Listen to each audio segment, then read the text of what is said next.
What's going on, everybody? This your boy Black Otaku with another video for you guys.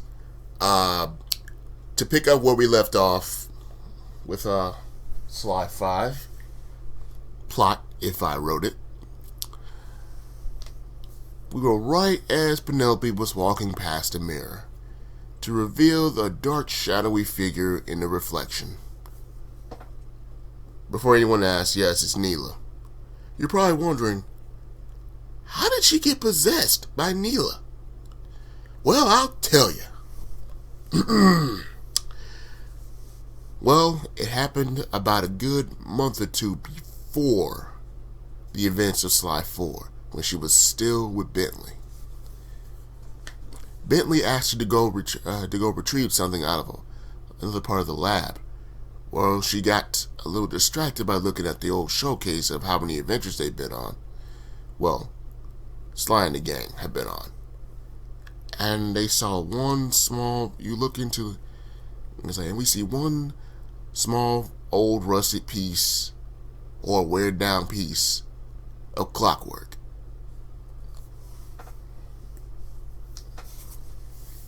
So, she looks at it, then doesn't think much of it. Goes to grab the tool that she was asked to retrieve.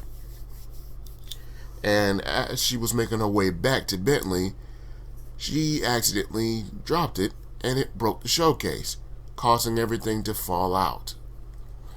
The tool was a little bit heavy, but very important for what they were working on. And in kind of a rush panic, she tries to pick up everything off the floor and sweep everything up. But as she reaches down to pick everything up, she touches the clockwork, the old rusted clockwork piece, and a black mist comes out of it and enters her body through the nostrils. Bentley wheels himself over and says, "Penelope, are you alright?" He's like, wow, Bentley's not British, I'm sorry. Sorry about that, y'all, sorry.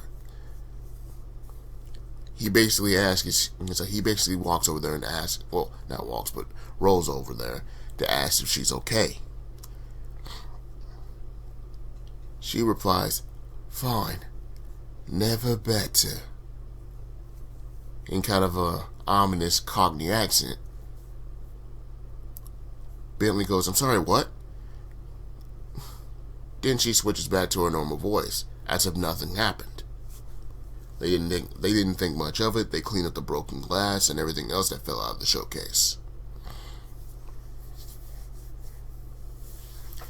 Now back to Bentley and the gang. After their shock of after hearing about this whole prison break of all the villains from previous games. Well, the ones that are MIA or dead, basically. That includes the Paradox.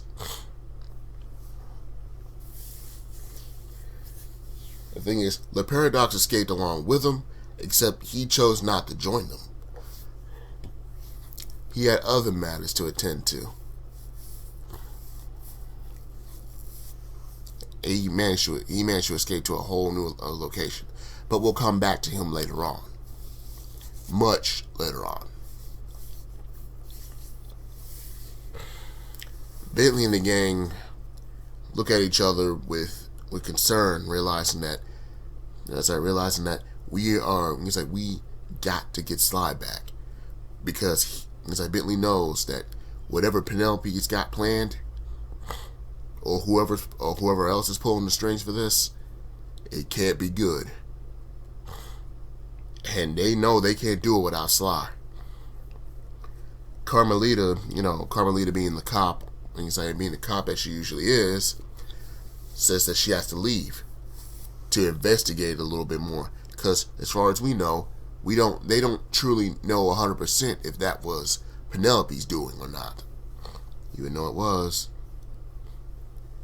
Carmelita goes off. Bentley and Murray go off down to the garage, part of their hideout. to work a little, to do a few more changes. Well, to do a few more changes to the time machine. The appropriate changes, basically. Now we jump back to Carmelita. Carmelita is just checking, all through the crime scene. Yellow tape, other cops scoping the place around.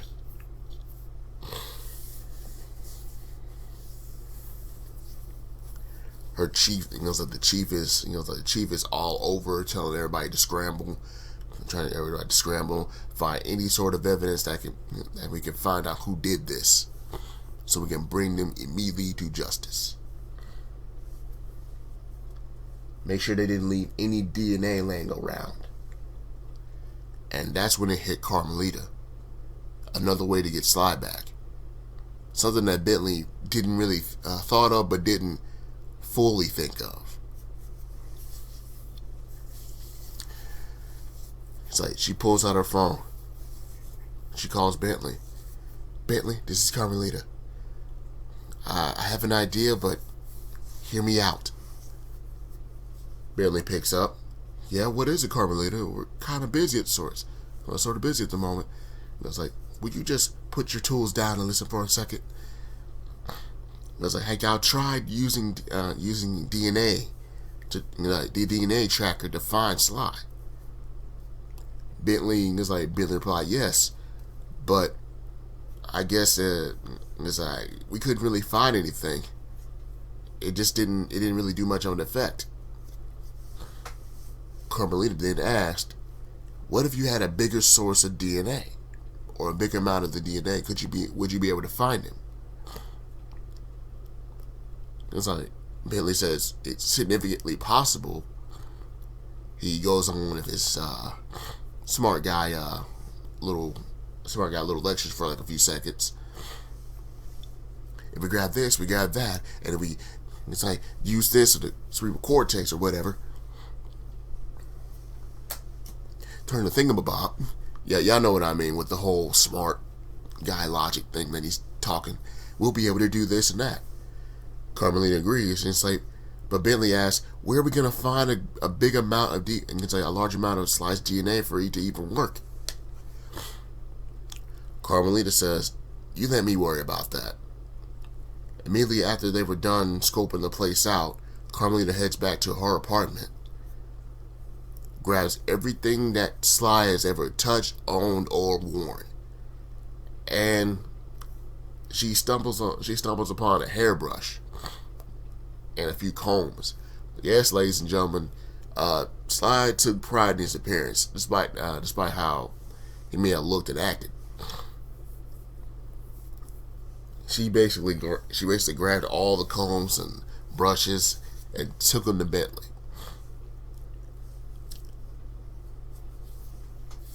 Not to mention Bentley having a small little flashback as to where he may kind of have a good sense of where Sly may be.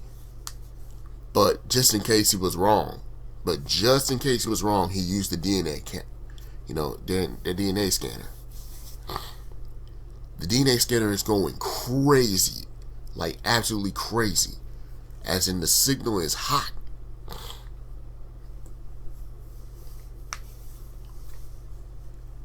So basically, they all pile up in the van and they follow the signal, meaning Sly is actually there in Paris.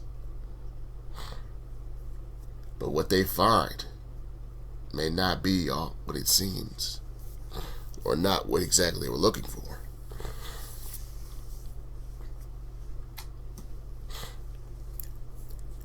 It's like as they drive all the way down there, they get out in disguises.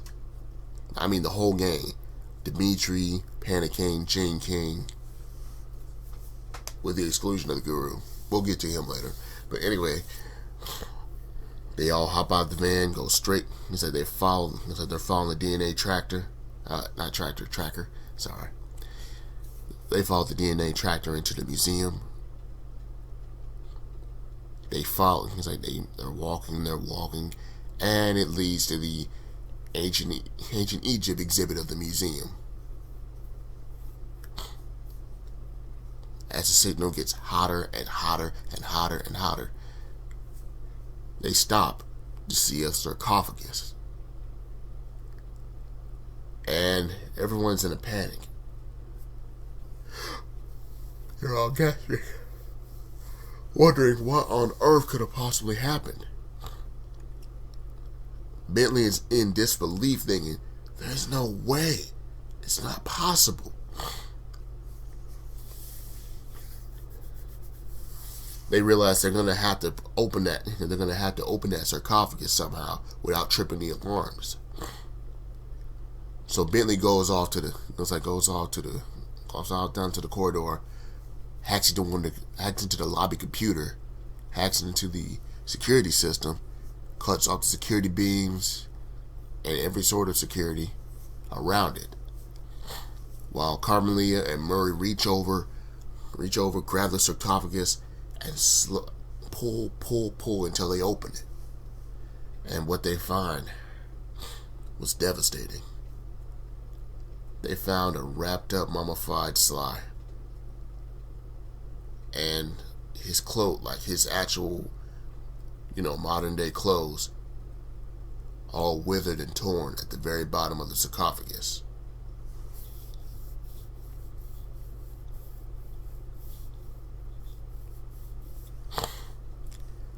Carmelita is maybe a tough girl, but she could restrain herself because she had already been feeling the agony of not having him around, and she burst into tears. Jean King walks over to her to comfort her.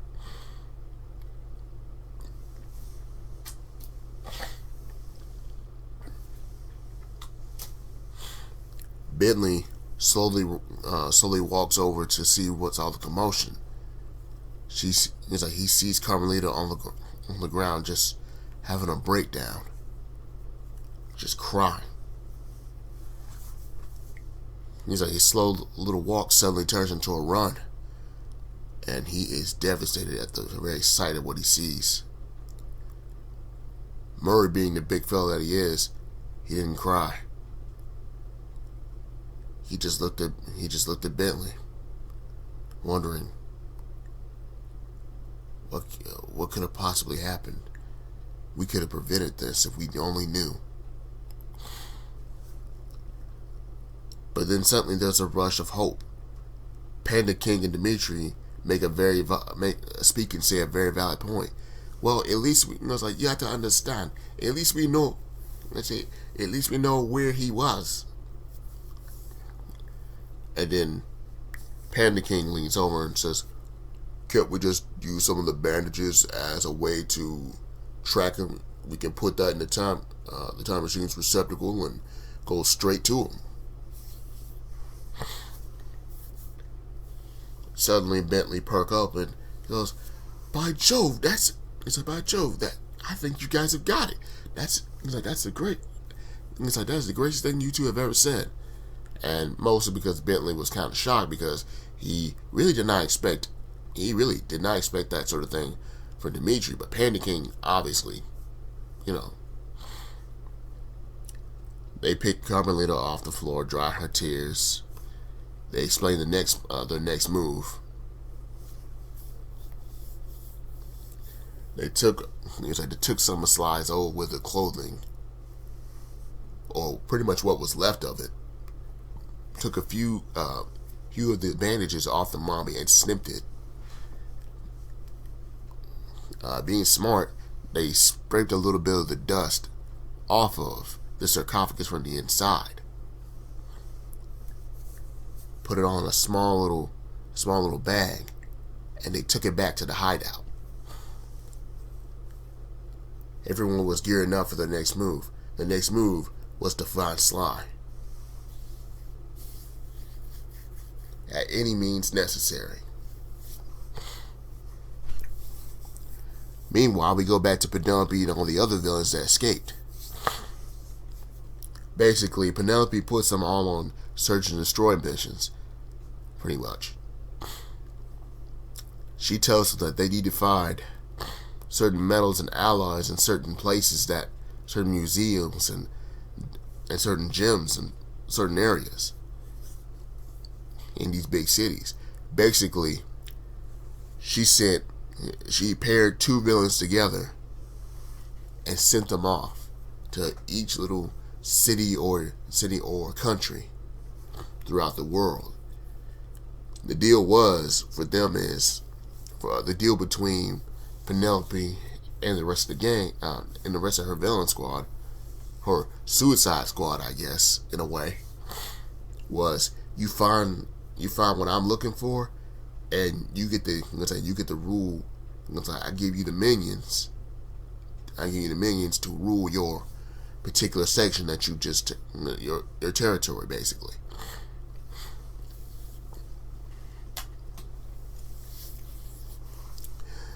First things first, Sorali and the new Sorali and the new one of the new villains that escaped, that teamed up, and Professor Hassenpfeffer. Yeah, he's English hair, basically. And his backstory is basically Sorali and Professor Hassenpfeffer have known each other for a very long time. And I can't really, I haven't thought of any full backstory for some of these new villains, but hear me out. Let's keep rolling. So basically, they team up and they take over jolly old England.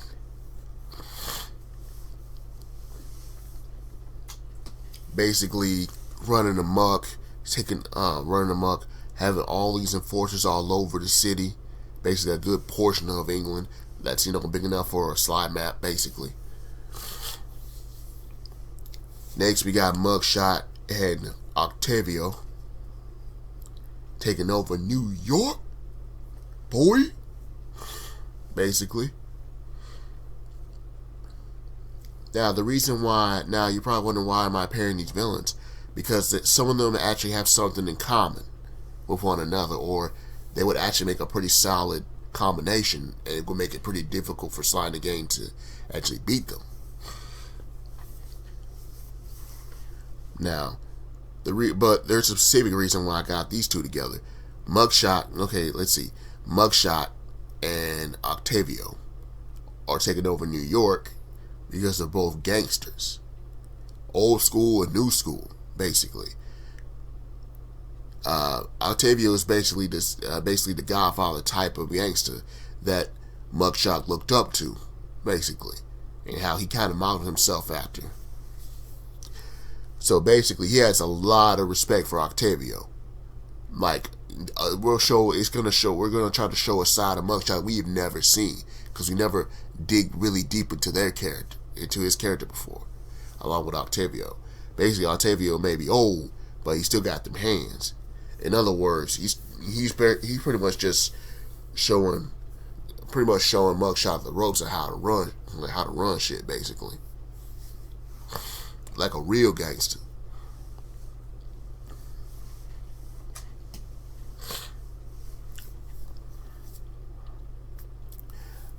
Next we have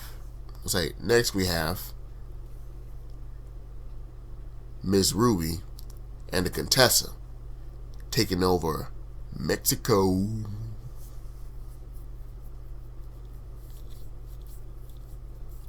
You're probably wondering why I paired those two together.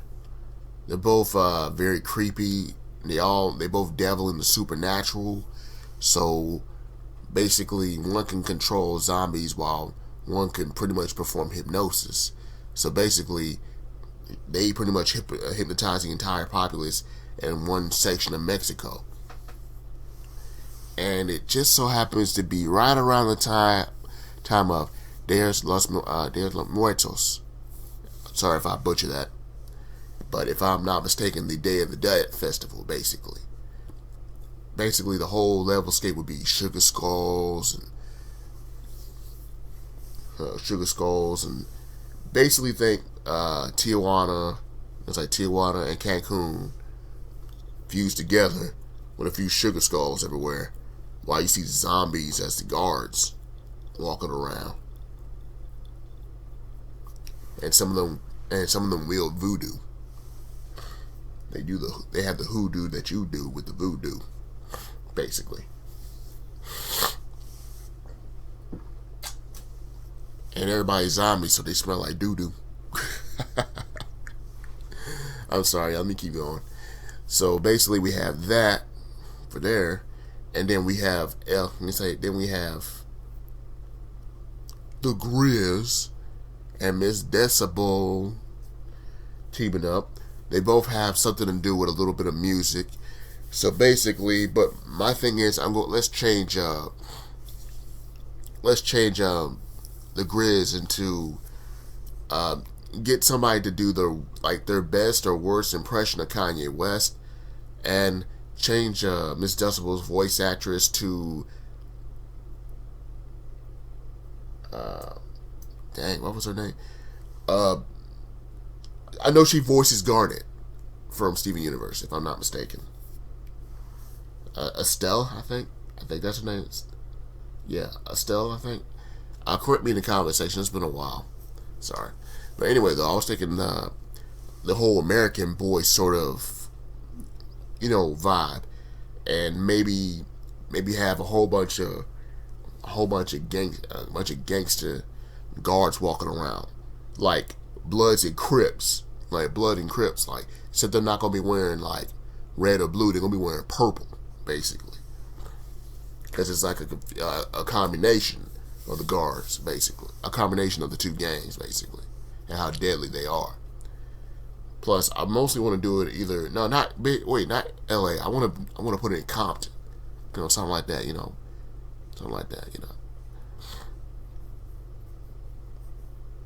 As for let's see, what I was thinking is maybe General Tsao and El Jefe.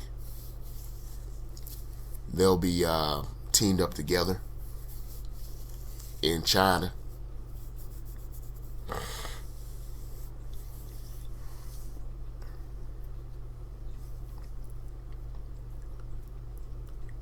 And maybe 2 other new villains, and I'm gonna have them take over Japan. And 2 more villains, they're gonna be in Africa for good reason. But we already gonna be going to Africa and ancient Egypt, basically. But I thought about having it end. I thought about having it end in Japan, something like that. But anyway, though, she pretty much just divides all these villains and conquer all these big major cities all around the world, basically. To not just that they found the materials and the gems that they are looking for, while at the same time giving them a place to take over and rule. And let's just say the enforcers and the armies are a little too strong, and Interpol ain't enough to take them out, pretty much. I'll put it to you that way. Now we jump back. To Bentley and the gang. They all are ready for the voyage to ancient Egypt. Now, Bentley's goal was to try to at least get to a good 20 minutes or 2 hours, like right as Sly got there.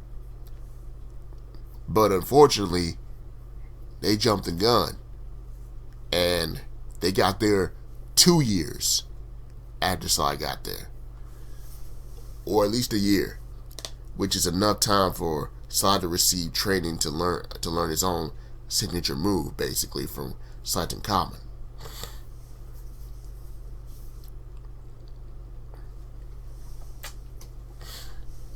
They activate the time machine and go straight there. But again, they only get there within a year or 2. Now, he's like, first things first, they were smart. They decided to put on disguises so they could blend in with the populace, as not to cause too much suspicion. while at the same time, it's like, well, at the same time, without changing history too much. They all search it. They all search and scour the parts and villages around this part of ancient Egypt. Everyone except Bentley, because Bentley had to keep watch on the time machine, keep the cloaking device up, so that nobody will come around and bother it. So if a random caravan sees it, they won't seize anything. They won't do anything. They'll just think it's a mirage and keep going, ignoring it.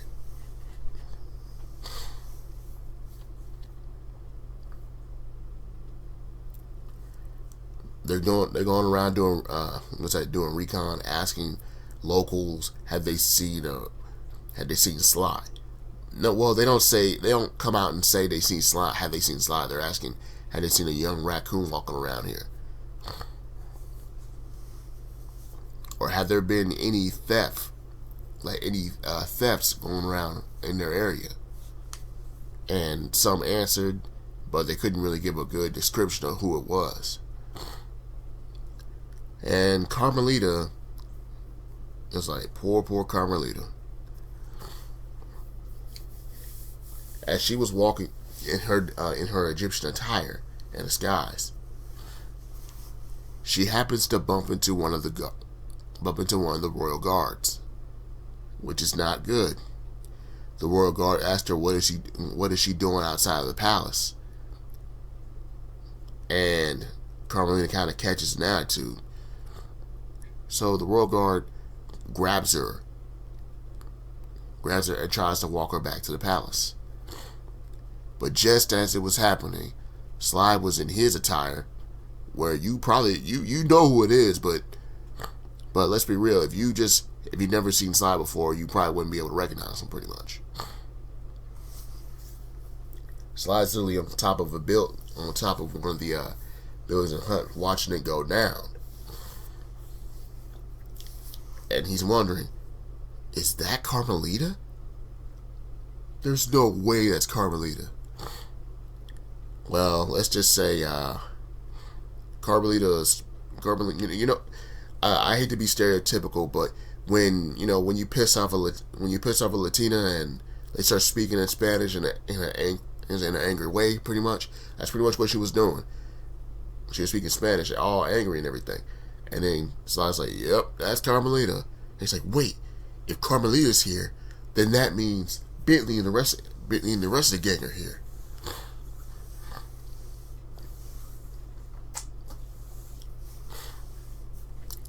Now back to Carmelita. He was like, well, let me get that Sly. Sly pretty much, follows Carmelita and the royal guard. It turns out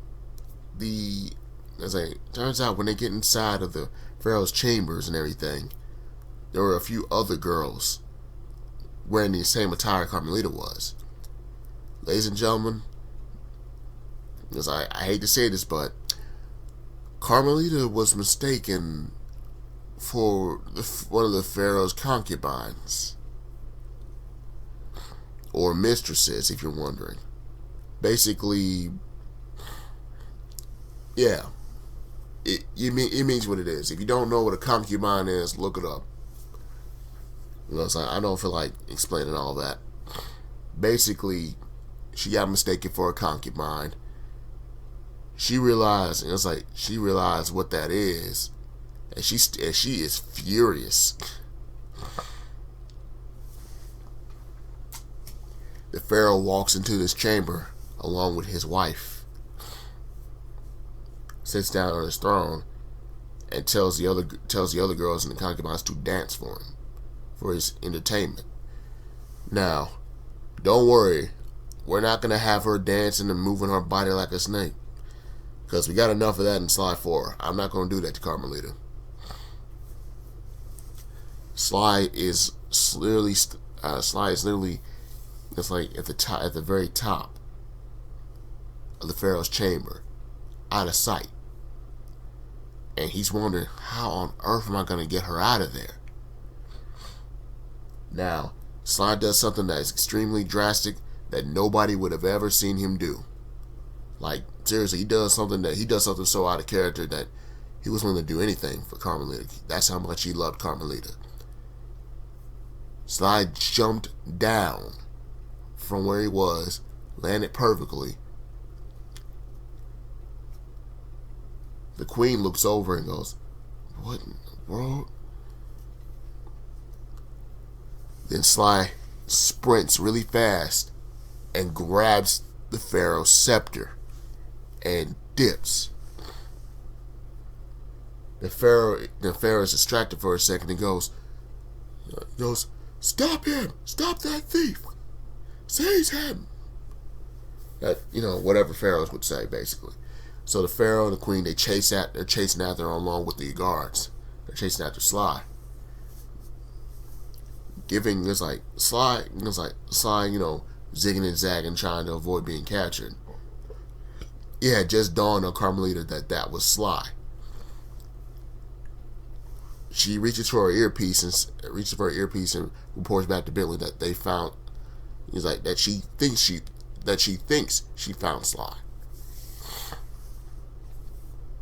So basically, she took advantage of the situation and ran out.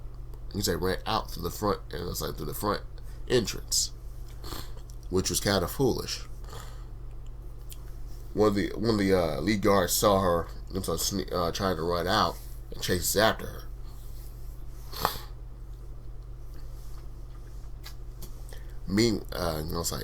Meanwhile, Sly is bucking, dodging, and weaving attacks and everything, running from from top building to top building in huts, jumping over stuff.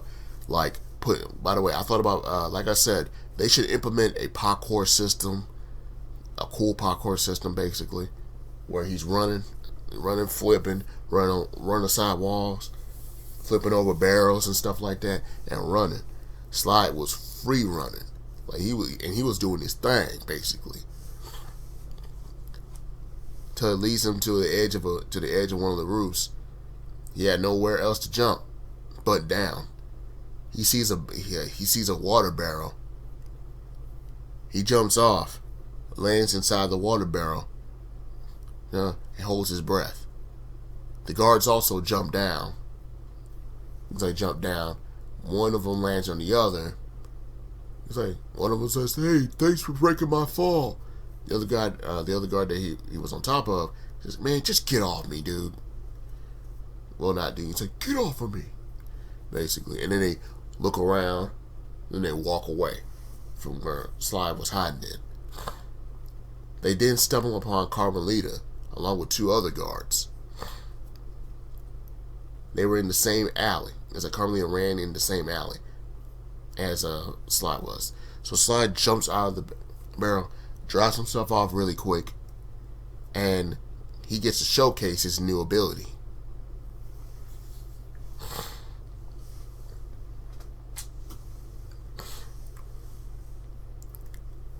All the guards are grabbing Carmelita by the arms and try to carry her off again. She's yelling, "Take your hands off of me," pretty much. Sly runs in behind him. Was in behind one of them. Does that stealth takeout, knocks out one. Before the other two could realize what was going on, Sly does something amazing. Sly jumps behind the other guard and vanishes. Where did he go? Sly jumped inside of his shadow. They look around, they don't find him. What happened to the other guy? Then boom, he takes out another guard. Does the same thing. Jumps out of the other. Jumps out of the other one. Jumps down, jumps right into the other man's shadow. The other one, it's like Carmelita is just in shock. The last two guards let her go. Pull out their sabers. Well, basically. Their Egyptian sword, basically. And starts looking around at one another. They turn back to back. So Sly won't get a jump on him. But little did they know, he was in one of the shadows. He jumps out. Does a spin. Spins. And it's like jumps out, spins in midair, and does a dive move, knocking both the guards two separate ways. Boom! One of them hits a fruit stand, while the other breaks a water barrel.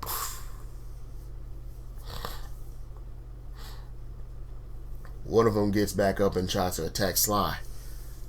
It's like Sly trips him over, swings his cane back, and hits him with an uppercut with the cane.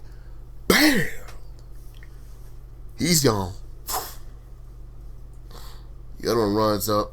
And tries to get him. Sly flips over him,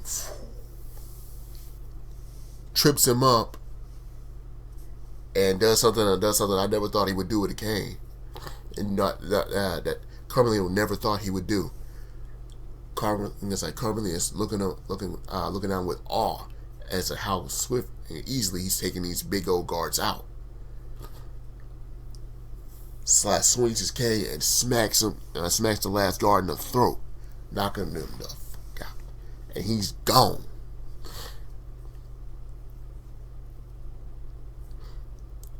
After he's done taking the guards out, he looks further down the alley and sees Carmelita. He looks at her, she looks at him. They slowly walk toward one another, and they say each other's name. Sly? Carmelita. Sly is running towards her, like the typical slow motion of someone that hasn't seen somebody in a long time, to do the whole big old hug thing. I'm sure everybody's familiar with that trope. But the unexpected happens. Carmelita slaps him. Cue the whole record song.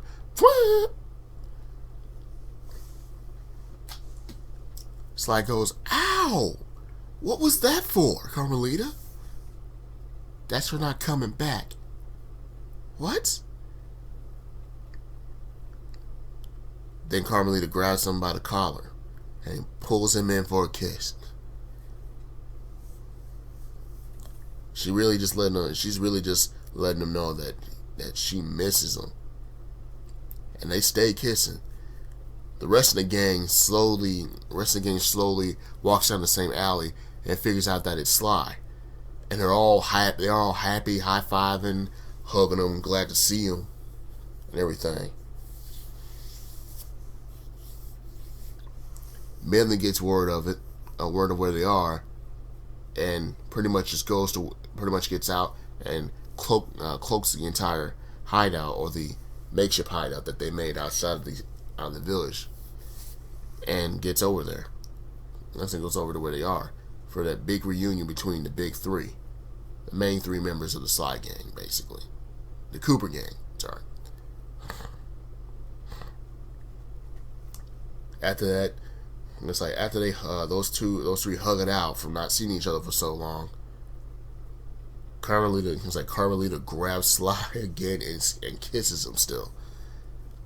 And then everybody's like, "All right, you two, get a room." We missed him too. They all head back to the hideout. Bentley explains the situation to Sly, what's going on in the present.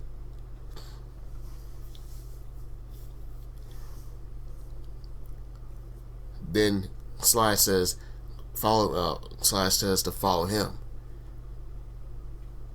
and show him his teacher, Sights in Common.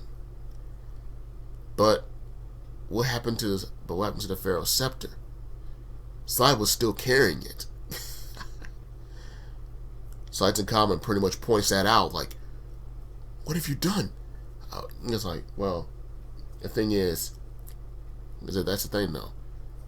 You're probably wondering, wouldn't that have changed history and everything? Actually, both yes and no. Except the only difference is, Sights in Common actually was going to steal that scepter at one point. Except he was going to do it the day after But due to the circumstances of what happened, Slayton Common took the blame for it because he's used to it. Like he was gonna. The thing is, he already had intentions of stealing it anyway.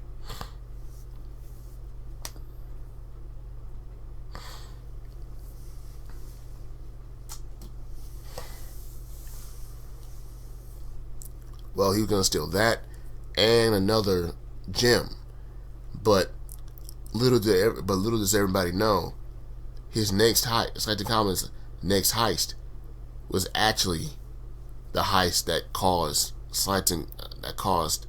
Clockwork to hate the Coopers.